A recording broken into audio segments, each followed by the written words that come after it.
Hello, I'm Reverend Scott Wipperman, pastor here at First Presbyterian Church in Helena, Montana, and we welcome you to our worship service today. I'd like you to know that regardless of who you are or where you are in your journey of faith, you're welcome here at First Presbyterian Church.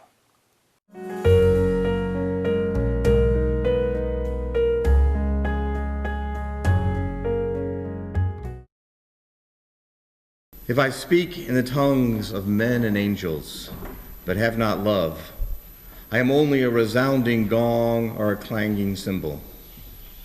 If I have the gift of prophecy and can fathom all mysteries and all knowledge, and if I have a faith that can move mountains, but have not love, I am nothing. If I give all I possess to the poor and surrender my body to the flames, but have not love, I gain nothing. Love is patient. Love is kind. It does not envy. It does not boast. It is not proud. It is not rude. It is not self-seeking. It is not easily angered. It keeps no record of wrongs. Love does not delight in evil, but rejoices with the truth. It always protects, always trusts, always hopes, always perseveres. Love never fails. But where there are prophecies, they will cease. Where there are tongues, they will be stilled. Where there is knowledge, it'll pass away. For we know now in part, and we prophesy in part. But when the perfection comes, the imperfect disappears. When I was a child, I talked like a child, I thought like a child, I reasoned like a child. When I became a man, I put childish ways behind me. Now we see but a poor reflection, as in a mirror. Then we shall see face to face. Now I know in part. Then I shall know fully, even as I am fully known. And now these three remain: faith, hope, and love. But the greatest of these is love. Well, 2 weeks ago, I promised you that we would talk about the most excellent way that was referenced in what Paul says. And this is that week that we're going to talk about this most excellent way. Because in the last half of the last verse of the last chapter of 1 Corinthians 12, Paul says that he will show us the most excellent way. And then we get right into the chapter 13 reading that we did today. And it's clear in coming through this reading that the most excellent way that Paul is talking about is love. That's what he wants us all to know about. This unfolds throughout this. Now, you may have noticed in our society we have a very rich vocabulary for coffee. We don't call it just coffee. You can get any number of things. You can get a cappuccino. You can get an espresso. You can get iced caramel macchiato. You can get frappuccino, dark roast, blonde roast, cold brew, decaffeinated, skinny latte. And I suppose if there's a skinny latte, then there must be a not so skinny latte as well, right? We have all of these different ways that we can talk about coffee. But as English speakers, we are pretty impoverished when it comes to speaking about love, because we only have one word: love. In ancient Greek, they had 7 words that they could talk about love with.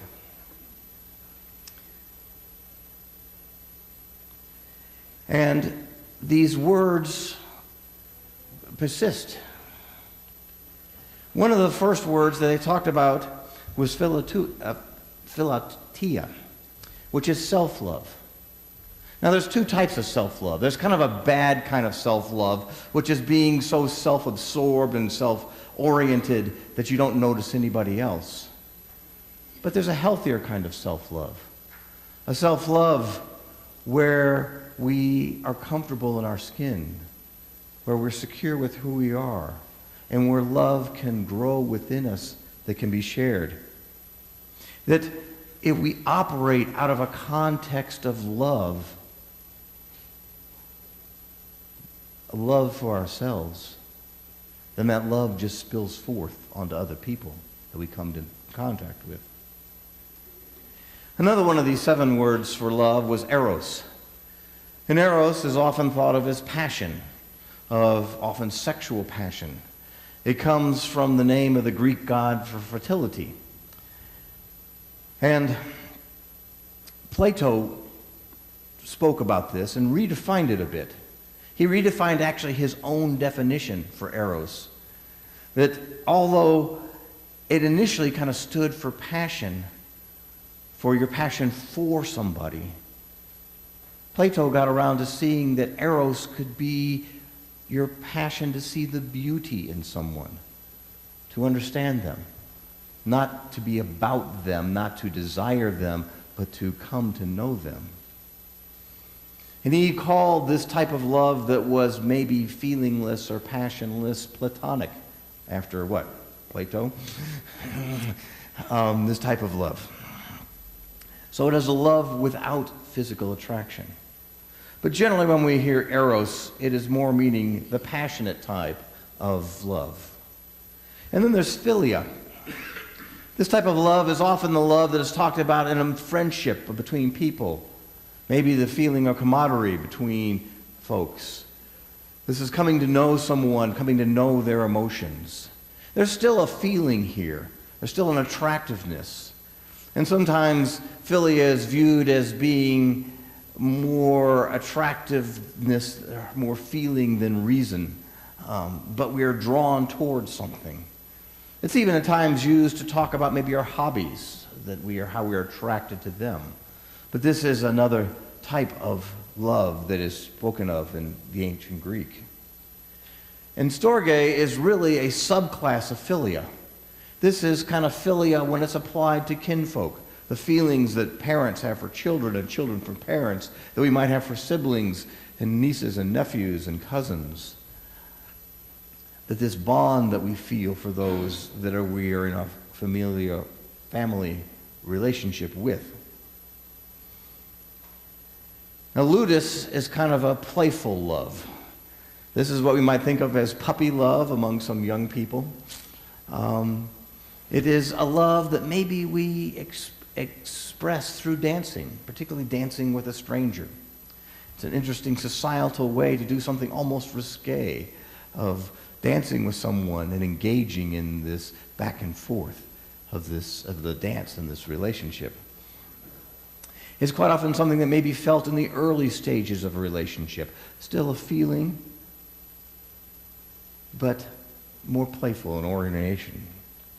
Maybe when we're going to our bar, and sitting around with everyone and having a beer, we're engaging in ludus as we banter with one another back and forth over something. And then there's pragma. This is long-standing love. This is often the love that is viewed between a couple that has been together for a long time. They have come to know one another very deeply. Intimacy might be another word for this, that we have an intimate knowledge of this other person. We don't know everything about them, but we know a lot about them. There is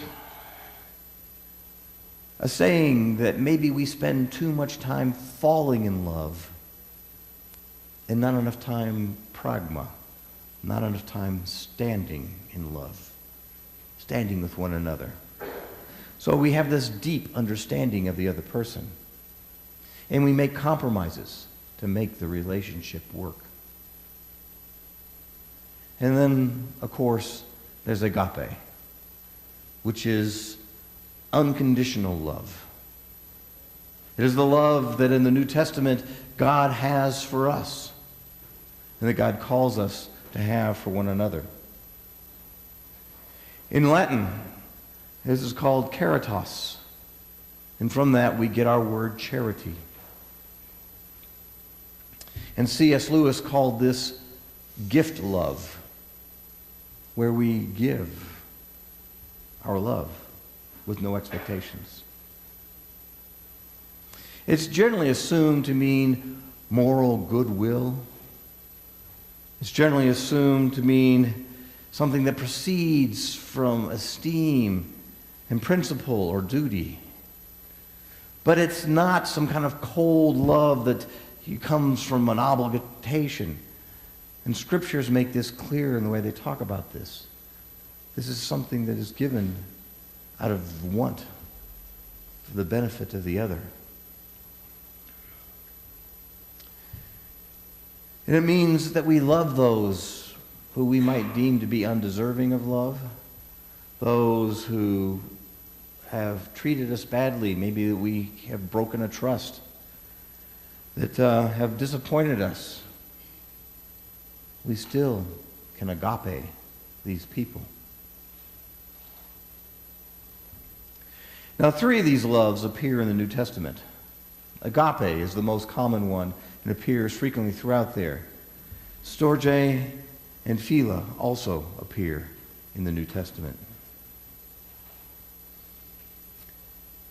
Now, this is Valentine's Day. And it tends to celebrate those types of love that we just went through, those 7 types of love. It tends to celebrate those that have feeling. Anything from strong, passionate feelings for another to feelings of friendship or liking. Those are who we normally send Valentines to and who we honor with on Valentine's Day. But we can also send a Valentine to someone that we agape. Scriptures are replete with calls to love God. But what if we don't have particularly warm feelings for God? What if we don't ludus God? What if we find it hard to have feelings for something that we can't even see? We may even have a hard time having a feeling of love for Christ, someone who we knew existed but we never personally knew. What if we just can't do that? Do we have to conjure up these feelings in order to be a good Christian? If we maybe love God or Jesus on Facebook, will that get us by?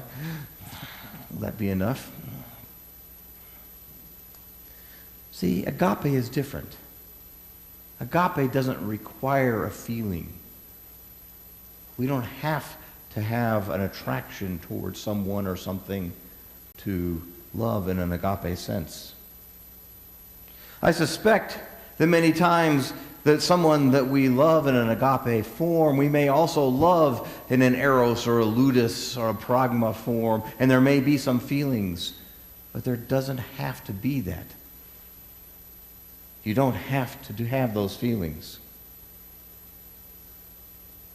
And we can even practice agape with those that we dislike, those that we don't trust, even those that we fear. Because agape is choice. We choose to have agape. We choose to enter into that. We're not drawn into agape by some feeling. It is a choice that we make.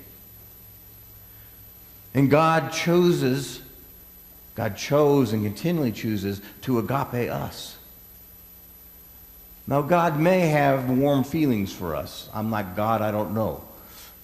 But we do know that God made the choice to love us.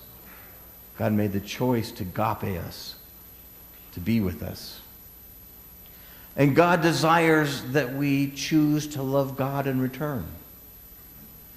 God doesn't try to coerce this love, this relationship. He doesn't put feelings in us that would make us love God. The Greeks, while there were many positive aspects of eros, actually feared eros a little bit. That this passion could be so strong that it's something that you couldn't control, that you would be drawn into something that you had no way of fighting against. We often talk about this like being lost in love. And sometimes actually something we desire to lose control and be lost in love. But the Greeks had some fear for this because it meant we were out of control. It wasn't up to us. And God doesn't make us Eros God so that we will have no control in our loving of God. Because that isn't the love that God desires. God wants us to agape. Wants us to choose to love. To make a choice to love God.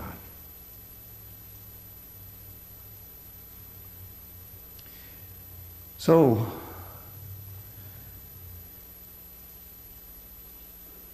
we don't need to have a strong feeling. We just need to make a choice. And we make a choice to agape someone when we choose to honor them. When we choose to recognize that they too are a child of God, and we treat them as though that they are a child of God, one of the special ones of creation. Norman Geisler offers this description of different types of love, of nuances of love. Erotic love, eros love, is egotistic. It says that my first and last consideration is myself. Philic love is mutualistic. It says, I will give as long as I receive. And agape love, on the other hand, is altruistic, saying, I give, requiring nothing in return. Paul speaks to us about agape. He says that agape is not envious. It is not boastful. It is not proud. Agape, a love, is not rude. It is not self-seeking. That agape is not easily angered. The love keeps no record of wrongs. This is a big problem in many relationships. You store those wrongs in your back pocket so you can pull them out whenever you need them to win an argument. Love does not do that. Agape does not do that. Love does not delight in evil. Agape, love, is patient. It is kind. It rejoices in the truth. And agape always protects, always trusts, always hopes, always perseveres. When Christ calls us to love our enemies, which he does 3 times in the Gospels, he's calling us to agape our enemies. It's not that we need to develop some warm and friendly feeling towards our enemies, but we can honor them as children of God. We can treat them with respect. In the Midrash, in the Bible study that we're doing this week, it came up that in the Midrash, on the exile of the Israelites out of Egypt, when they went across the Red Sea, and then the Egyptians came behind them, and the waters collapsed upon the Egyptians and drowned them all. In the Midrash, an Israel teaching, a book of teachings, it says that then the angels in heaven rejoiced over the liberation of the Israelites. But God rebuked the angels, saying, aren't those Egyptians my children too?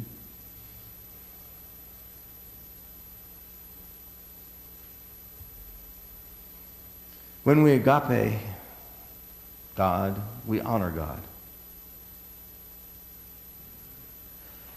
We pay attention to what God tells us. We study it beyond memorizing a few simple phrases that we take out of context. But we spend time with God's Word. We listen to what God is telling us through the Bible, through His Word. We listen to what God's revealing us through our life and through others who come and talk with us. And in honoring God, we not only hear what He has to say, but we appreciate that. We value it.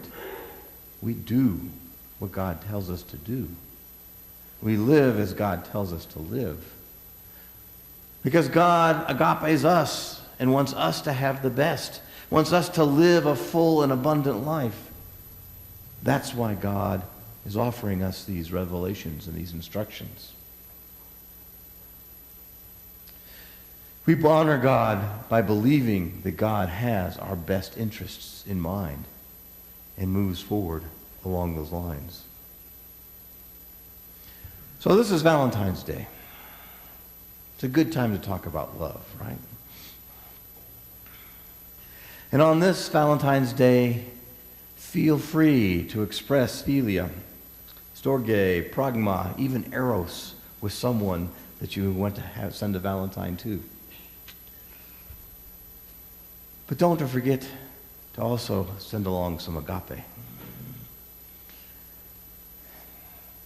When I was in high school, the junior class each year would sell carnations on Valentine's Day to raise money for next year's senior prom.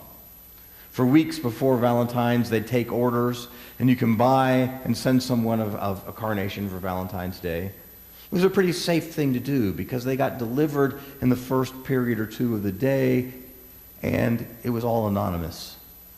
So even a geek could send a carnation to the most popular girl in school and not worried about being chided. And it was always an interesting thing when that first period came along and all the carnations were passed out. And you could see people light up with getting a carnation. There'd always be a few that would have handfuls of carnations. Most of us got one or maybe a few.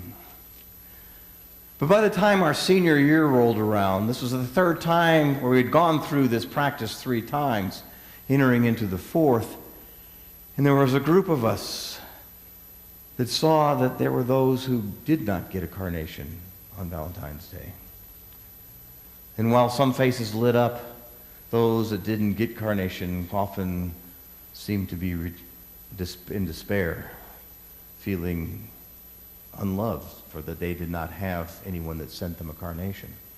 So a group of us got together and we made a list of all those people that we thought were unlikely to get a carnation. And we divided the list up by who had enough money to buy Valentines or carnations. And we bought carnations for all these people. We bought some extra ones to be able to hand out in case there was people that we missed in our calculations. Now we didn't eros these people. Some of them we probably didn't even feel. There were those who probably on the list who probably even bullied us at times throughout the year. There were some that we probably just didn't flat out get at all. But in hindsight, maybe for the first time in our lives, we were agapeing people without ever realizing we were doing that. So on this day of love, let us agape others. Let us agape all that we meet. In this season of Lent, for the next 40 days, let's practice agapeing. And who knows, the practice might just stick. So do this during Lent. Don't give up something. Take on something. Take on the choice to agape. Because as you recall, what did Jesus say? They will know that we are Christians by our agape. Amen.